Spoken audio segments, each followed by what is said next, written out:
ದಲಿತ ಅನ್ನೋದು ಎಲ್ಲಾ ಪಕ್ಷಗಳಿಗೂ ಒಂದು ಅಸ್ತ್ರನ ಅಂತ. ಅಲ್ಲ, ತಪ್ಪು ಮಾಡಿದ್ರೆ ಅದ್ರಲ್ಲಿ ದಲಿತರು ಏನ್ ಬಂತು, ಸವರ್ಣೀಯರು ಏನ್ ಬಂತು, ಮೇಲು ಕೀಳು ಅನ್ನೋದು ಎದಕ್ ಬಂತು? ದಲಿತ ಫ್ಯಾಕ್ಟರ್ ಒಳ್ಳೆ ವಿಚಾರಗಳಿಗೆ ತಗೊಂಡು ಬನ್ನಿ ನೀವು. ಹೌದು. ಇಂತ ಏನು ಚಂದ್ರು ಲಮಾಣಿ ಅವರು ಶಿರಟ್ಟಿ ಶಾಸಕರು, ಅವ್ರ ಬಗ್ಗೆ ನಂಗೆ ತುಂಬಾ ಒಳ್ಳೆ ಅಭಿಪ್ರಾಯ ಇತ್ತು. ಬಟ್ ಈ ತರ ಅವರು ರೆಡ್ ಹ್ಯಾಂಡ್ ಆಗಿ ಸಿಗಾಕೋತಾರೆ ಅಂತ ನಾನೆಂದು ಅಂದ್ಕೊಂಡಿರ್ಲಿಲ್ಲ. ಈಗ ಸಿಗಾಕೊಂಡಿದ್ದಾರೆ ಅವರು. ನಂಬರ್ 1. ನಂಬರ್ 2, ದಲಿತರನ್ನ ನೀವು ಒಬ್ಬ ಶಾಸಕ ಭ್ರಷ್ಟಾಚಾರದ ಆರೋಪದಲ್ಲಿ ಸಿಗಾಕೊಂಡಿದ್ದಾರೆ.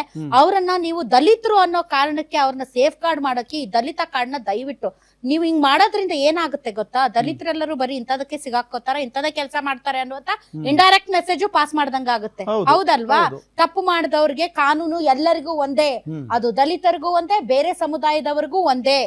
ಇನ್ನೇನು ದಲಿತರ ಮೇಲೆ ಅಸ್ಪೃಶ್ಯತೆಯಂತಹ ಅಥವಾ ಅವರನ್ನ ಅವರ ಜಾತಿಯ ಕಾರಣಕ್ಕೆ ನಿಂದಿಸುವುದಾಗಲಿ ಅಥವಾ ಅವರ ಜಾತಿಯ ಕಾರಣಕ್ಕೆ ಅವರನ್ನ ಶೋಷಣೆಗೆ ಒಳಪಡಿಸಿದ್ರೆ ಅದು ತಪ್ಪು.